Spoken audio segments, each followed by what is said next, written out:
నమస్తే.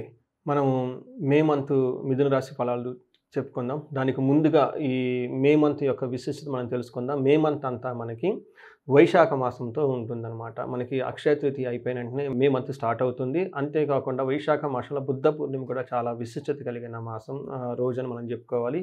ఈ వైశాఖ మాసం అంతా విష్ణుమూర్తికి ఎంతో ప్రీతికరమైన మాసం అని మనకు చెప్తారు. ఈ మాసంలో నీటిని దానం చేస్తే విష్ణులోకం ప్రాప్తిస్తుంది అని చెప్పేసి మనకి శాస్త్రాల్లో వివరించబడ్డాయి. దీన్ని ఉదక దానం అంటారనమాట. ఉదకం నారాయణీయం అని కూడా మనకు చెప్తూ ఉంటారు. మాధవ సేవే మానవ సేవ, మానవ సేవయే మాధవ సేవ అని మనకు చెప్తారు కాబట్టి పెద్దవాళ్ళు ఇందులో ఈ మంత్‌లో ఎవరైనా గనక చక్కగా నీటిని మనకు తగినంత విధంగా వేరే వాళ్ళకి దానం చేస్తే మంచిది. అందులో పక్షులకి కానివ్వండి, తర్వాత పశువులకి కానివ్వండి, ఎవరికైనా సరే పూర్వకాలంలో చలివేంద్రాలను పెట్టేసి కుండల్లో నీళ్లు దానం చేస్తూ ఉండేవాళ్ళు. అయితే ఇది మారిన కాలమాన పరిస్థితుల ప్రకారం అలా ఇచ్చిన జనాలు తీసుకోరు కాబట్టి బెటర్ ఏమంటే వాళ్ళకి మీరు ఇంకా ఇవ్వగలిగితే మనకి వాటర్ బాటిల్స్ దొరుకుతూ ఉంటాయి. మినరల్ వాటర్ బాటిల్స్ అవి తీసుకొని వాళ్ళకి అట్‌లీస్ట్ 10 రూపీస్ బాటిల్ ఇంకా తక్కువ రేట్‌లో హోల్‌సేల్‌గా తీసుకొని వాటిని చక్కగా మీరు కార్‌లో కానీ, బైక్‌లో కానీ పెట్టుకొని ఎక్కడైతే దండకు జనాలు మనుషులు వెళ్తూ ఉన్నారో వాళ్ళకది ఇస్తూ ఉంటే అది పుణ్యం వస్తుంది అని చెప్పేసి ఇది బెస్ట్ రెమెడీ మనకి ఈ టైంలో గనక అందరూ యుటిలైజ్ చేసుకోవాలి. అది వాళ్ళు మీరు పుట్టింది ఏ నక్షత్రమైనా, ఏ రాశి అయినా ఎవరైనా సరే కనుక ప్రతి ఒక్కళ్ళు ఇది చేస్తే ఎంతో పుణ్యప్రదం. అయితే ఇంత పుణ్యప్రదమైన ఈ మాసంలో మిథున రాశి వాళ్ళకి ఎలా ఉందో మనం చూద్దాం. మిథున రాశి గనుక చూసుకుంటే ఇందులో మృగశిర 3, 4 పాదాలు, ఆరుద్ర 1, 2, 3, 4 పాదాలు, పునర్వసు 1, 2, 3 పాదాలంతా మనకి మిథున రాశిలో ఉంటాయి. అంతేకాకుండా పేరు బలం కనుక మనం చూసుకుంటే క, కి, కు, ఖం, జ్ఞ, ఛ, కే, కో, హ అన్న అక్షరాలంతా కూడా మనకి మిథున రాశిలో ఉంటాయన్నమాట. ఇందులో గ్రహ స్థితిని గనుక మనం గమనించుకుంటే సూర్య సంచారం వృషభ రాశిలో మే 15 నుంచి, బుధ సంచారం మేష రాశిలో మే 17 నుంచి, శుక్రుడు మీనరాశిలో వాళ్ళకి మే 31 వరకు మీనరాశిలో ఉంటారు. కుజుడు వచ్చేటప్పటికి కర్కాటక రాశిలో ఉన్నారు. అంతేకాకుండా ఇంకా ముఖ్యమైన 3 గ్రహాలు కూడా ఈ మే మంత్‌లో మారబోతున్నాయి. ఒకటి మనకి వచ్చేటప్పటికి గురు గ్రహం మోస్ట్ ఇంపార్టెంట్ గ్రహం. వాళ్ళు మారుతున్నారు. మిథున రాశిలోకి వెళ్తున్నారు. రాహు, కేతువులు కూడాను వీళ్ళు వరుసగా కుంభరాశిలోకి, సింహరాశిలోకి మూవ్ అవుతూ ఉన్నారనమాట. ఈ యొక్క గ్రహ స్థితిని పెట్టి గనక మనం తెలుసుకుంటే ఎలా ఉంటుందో చూద్దాం. ఈ రాశి వాళ్ళందరికీ ఒక సూచన ఏమంటే మనకి ఉగాది రాశి ఫలాల్లో గురువు, రాహు, కేతువులు మారితే ఎలాంటి రిజల్ట్ ఉంటుంది అనేది ఆల్రెడీ చెప్పడం జరిగింది. ఎవరైనా గనక అది చూస్తే వెళ్ళండి కూడా లేదంటే ఇంకోసారి మిస్ అయ్యి ఉంటే అది ఇంకొకసారి చూస్తే అందులో ఇయర్ అంతా ఎలా ఉండబోతుందో పర్టికులర్‌గా రాహుకి, కేతు, కుజుడు వాళ్ళు ఎలాంటి రిజల్ట్ ఉంటాయో చెప్పడం జరిగింది. అయితే మనం ఇప్పుడు మంత్లీ రాశి ఫలాలు చెప్పుకుంటున్నాం కాబట్టి ఈ మే మంత్ ఫలంలో ఎలా ఉంటుంది? మనకి లఘు గోచారము, సూక్ష్మ గోచారం అన్న ఒక కాన్సెప్ట్ ఉంటుంది. ఈ కాన్సెప్ట్ ప్రకారం ముఖ్యంగా చాలా బ్రీఫ్‌గా, సింపుల్‌గా ఈ హోల్ మంత్ ఎలా ఉంటుంది? వార్తల్లో ముఖ్యాంశాల్లాగా సమ్మరీలాగా మనం బ్రీఫ్‌గా చెప్పుకోవచ్చు. అదెలా ఉంటుందంటే ఈళ్ళకి ధనచ్ఛేదం, అగైన్ ధనచ్ఛేదం, కలహం, తర్వాత ఎప్పటిదాకా మీరు గనక కొంచెము అనారోగ్యానికి గురే అవకాశం ఎక్కువగా ఉంది. అంటే మిథున రాశి వాళ్ళు గనక చూసుకుంటే ఈ మంత్ కొంచెం జాగ్రత్తగా ఉండాలి. ఏ విషయంలో జాగ్రత్తగా ఉండాలి? ఒకటి ధనం విషయంలోను, రెండోది గొడవలయ్యే అవకాశం ఎక్కువగా ఉంటుంది. హెల్త్ విషయంలో కొంచెం జాగ్రత్తగా ఉండాలని చెప్పేసి మనకి సూక్ష్మంగా, ముఖ్యంగా చెప్పుకోవచ్చు. ఇప్పుడు గ్రహస్థితి ఇన్ డీటెయిల్డ్ చూసుకుంటే గోచారం ప్రకారం ఎలా ఉంటుందంటే సూర్యుడు వీళ్ళకి 12వ ఇంట్లో ఉండటం వల్ల వీళ్ళకి స్వస్థాన నాశనం చేయవు. అది చాలా ఇంపార్టెంట్. అలర్ట్‌గా ఉండాలి మిథున రాశి వాళ్ళు. లాస్ట్ మంత్ నాకు ఒకళ్ళు ఫోన్ చేశారు. ఏమంటే ఉన్నట్టుండి జాబ్ పోయిందండి. చాలా ఇబ్బందుల్లో ఉన్నాము. తర్వాత బెంచ్ మీద పెట్టారు నన్ను కొంతమంది. తర్వాత సాఫ్ట్‌వేర్‌లో ఎక్కువగా తెలిసే వాళ్ళకి వర్క్ చేసే వాళ్ళకి తెలుస్తుంటుంది. ప్రాజెక్ట్ అయిపోయింది. యూ ఆర్ ఆన్ బెంచ్ అంటారు. మళ్ళా ప్రాజెక్ట్ వచ్చే వరకు ఆ జాబ్ ఉంటుందా లేదా అన్నది సస్పెన్షన్‌లో ఉంటుంది.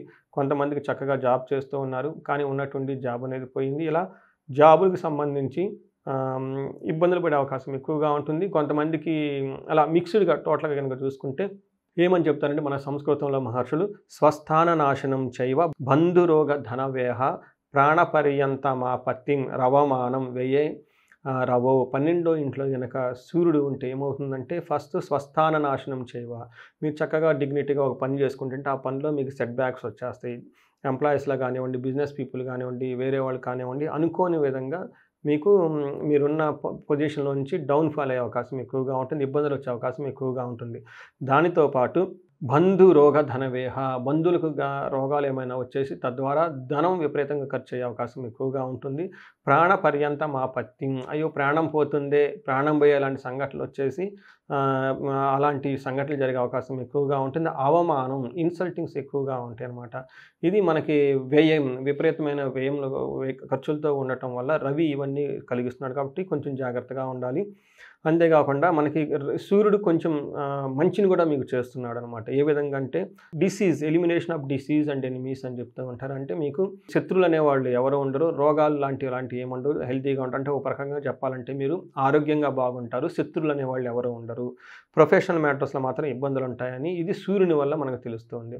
అయితే వీళ్ళకి కుజుడు ఉండటం వల్ల కుజుడు కూడా అంత సరిగైన యోగ్యతను ఇవ్వటం లేదు. కుజుడు మీకు ఇబ్బందులు పెట్టే పరిస్థితులు ఎక్కువగా ఉన్నాయి.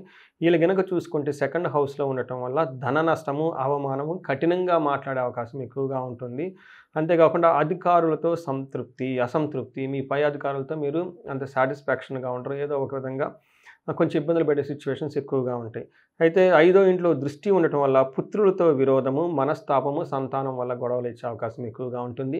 వీళ్ళకి తొమ్మిదో ఇంట్లో దృష్టి ఉండటం కూడాను స్థాన భ్రష్టత్వము, ప్రయాణాలు, వృధా ప్రయాణాలు, వాటి వల్ల ఉపయోగం ఏమంటే ఆర్థికంగా కూడా నష్టమయ్యే అవకాశం ఎక్కువగా ఉంటుంది. ఫాదర్ లాంటి వాళ్ళ ఫిగర్‌లతోటి కొంచెం భేదాభిప్రాయాలు వచ్చే అవకాశం చాలా ఎక్కువగా ఉంది. ఇదంతా మిథున రాశి వాళ్ళకి కుజుని వల్ల అని మనం చెప్పుకోవచ్చు. అయితే మనకి శుక్రుడు గనక చూసుకుంటే మిథున రాశి వాళ్ళకి ఎలాంటి రిజల్ట్ ఇవ్వబోతున్నారంటే వీళ్ళకి 10th హౌస్‌లో ఉండి 4వ ఇంట్లో దృష్టి చూడటం వల్ల ఇది కూడాను ప్రొఫెషన్ రిలేటెడ్ మ్యాటర్స్‌లో కొంచెం ఇబ్బందులకు గురి చేసే అవకాశం ఎక్కువగా ఉంది.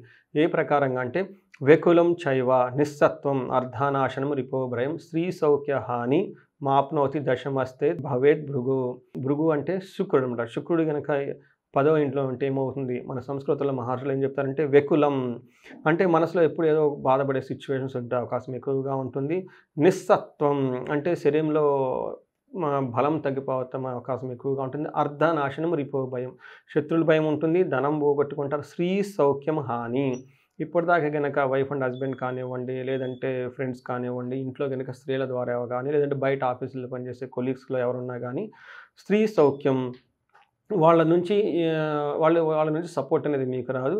అదే గనక స్త్రీలు గనక ఈ మిథున రాశిలో వాళ్ళైతే వాళ్ళ చుట్టూ ఉన్న పురుషుల నుంచి వీళ్ళకి మంచి సపోర్ట్ రాక ఇబ్బంది పడే అవకాశం ఎక్కువగా ఉంటుంది. అవమానాలు ఎక్కువగా ఉంటాయన్నమాట. సో ఇవి చూసుకుంటే మనకి అదే శుక్రుడు 4వ ఇంట్లో దృష్టి ఉండటం వల్ల ఏం జరుగుతుందంటే ఎడ్యుకేషన్ రిలేటెడ్ మ్యాటర్స్‌లో చాలా చక్కగా ఉంటారు. కొత్తగా ఎవరైనా గనక వెహికల్స్ కొనుక్కోవాలన్నా, ఇంట్లో వాడే కంఫర్ట్, లగ్జరీగా ఉండే ఐటెమ్స్ ఏసీలు, కూలర్లు ఇలాంటివి కొనుక్కునే అవకాశం కూడా చాలా ఎక్కువగా ఉంటుంది. ఇది మిథున రాశి వాళ్ళకి ఉన్న గ్రహస్థితిని బట్టి 3 మేజర్ గ్రహాలు వాళ్ళకిచ్చే రిజల్టు. దీనికి అనుగుణంగా మీరు చక్కగా ప్లాన్ చేసుకోవాలని చెప్పేసి కోరుకుంటున్నా. అయితే ఇందులో ఉన్న నక్షత్రాలు గనక మనం చూసుకుంటే మృగశిర, ఆరుద్ర, పునర్వసు 3 నక్షత్రాలుంటాయి.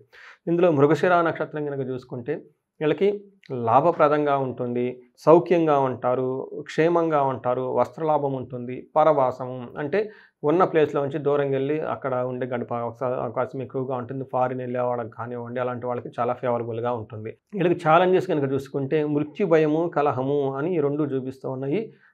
వృధాగా గొడవలు పడే అవకాశం ఎక్కువగా ఉంటుంది. వీళ్ళు బాగా వాళ్ళు అనుకున్న పని గాని ఏదన్నా ఒకటి మృత్యు భయం ఉంటుందా, పోతుందా అన్న ఒక భయంతో కూడా చాలా ఎక్కువగా ఉండే అవకాశం ఎక్కువగా ఉంటుంది. తర్వాత ఆరుద్ర నక్షత్రం వాళ్ళకి గనక చూసుకుంటే వీళ్ళకి కలహం లాభప్రదంగా ఉంటుంది, సౌఖ్యంగా ఉంటుంది, వస్త్రలాభం ఉంటుంది, పరవాసము వేరే చోట ఉన్న ప్లేస్‌లో నుంచి వేరే చోట వెళ్ళి ఉండే అవకాశం కూడా చాలా ఎక్కువగా చూపిస్తుంది. అయితే వీళ్ళకి ఛాలెంజెస్ ఏమున్నాయంటే మృత్యు భయము, కలహము అని చెప్తూ ఉంటారు. తర్వాత గొడవలయ్యే అవకాశం ఎక్కువగా ఉంటుంది.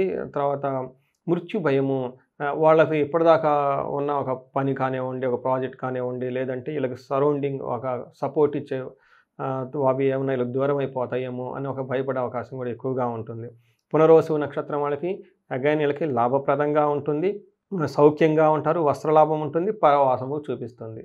అయితే మనకి వీళ్ళకి ఛాలెంజెస్ ఎలా ఉన్నాయి పునర్వసు నక్షత్రం వాళ్ళకి కనుక చూసుకుంటే వీళ్ళకి దేహ పీడనము, కలహము, మరణము అని చూపిస్తూ ఉంది. అంటే వీళ్ళకి ఫిజికల్‌గా గనక చూసుకుంటే బాగా పెయిన్‌ఫుల్‌గా వచ్చే అవకాశం ఎక్కువగా ఉంటుంది. శారీరకంగా బాధలు ఎక్కువగా ఉండే అవకాశం ఎక్కువగా ఉంటుంది. కలహము, మరణము కూడా చూపిస్తూ ఉంది.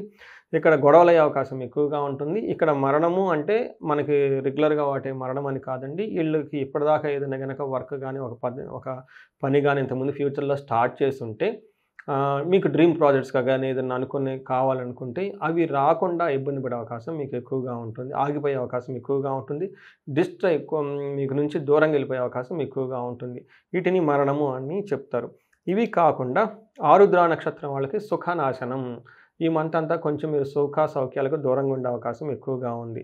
ఇది ప్రకారంగా చూసుకుంటే మీకు పరిహారాలు గనక మనం చూసుకుంటే ఎలా ఉంటుంది అంటే ఈళ్ళకి ఆహ్, ఫస్టు కుజుని వల్ల గొడవలయ్యే అవకాశం ఎక్కువగా ఉంది కాబట్టి కుజునికి అధిష్టానం సుబ్రహ్మణ్యేశ్వర స్వామి కాబట్టి మీకు సుబ్రహ్మణ్యేశ్వర స్వామి భుజంగ స్తోత్రము, సుబ్రహ్మణ్యేశ్వర స్వామి ఆరాధన చేయటం, సుబ్రహ్మణ్యేశ్వరికి సంబంధించిన మూల మంత్రం గానీ, ఎలాంటి శ్లోకం చదువుకున్నా గానీ చాలా బాగుంటుంది. దీంతో పాటు కందులు 1 కేజీంబావు గానీ, కందిపప్పు గానీ సత్పురుషులకి, సద్బ్రాహ్మణులకి గనక దానం చేస్తే ఆ దోషం పోతుంది.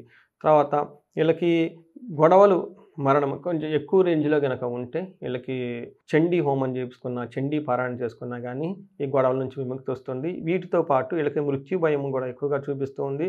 ఇంకా వేరే ఏమైనా గనక కలహాలు, గొడవలు గనక ఉంటే మన్యు పాశుపతాభిషేకం గనక చేపించుకుంటే వీటితో పాటు వీళ్ళకి వేరే వాళ్ళ దుష్టి, పీడలు, తర్వాత వేరే వాళ్ళ ఏడుపులు, తర్వాత యక్ష, రాక్షస పీడలు ఇవన్నీ పోతూ ఉంటాయి. ఎవరికైనా గనక ధనం రిలేటెడ్ బాగా ఇబ్బందులు పడుతూ ఉంటే వీళ్ళకి కుబేరు పాశుపత హోమం చేపించుకున్న చాలా బాగా కలిసొస్తుంది. వీటితో పాటు ఇంకా గనక కుదిరితే మీకు శ్రీ సూక్తంతోటి దీనికి సంపుటీకరణ చేసిన విశేష లక్ష్మి హోమం చేసినా గానీ ధన ప్రవాహం మీకు పెరిగే అవకాశం చాలా చాలా ఎక్కువగా ఉంటుంది. ఇవి కాకుండా ఇంకా వేరే ఏమైనా గనక ప్రాబ్లమ్స్ ఉంటే ఒకసారి జాతకం చూపించుకొని, జాతక దోషంలో గనక జాతకం పెట్టి వాళ్ళ యొక్క సరైన పరిహారాలు చేపించుకుంటే చాలా బాగుంటుందని తెలుసుకోవాలి. ఈ మాసం అంతా అందరూ చక్కగా ఉండాలని, అష్టైశ్వర్యాలు మీకు కలగాలని చెప్పేసి, భోగభాగ్యాలు మీకు కలగాలని చెప్పేసి కోరుకుంటూ ఉన్నానండి. ధన్యవాదాలు.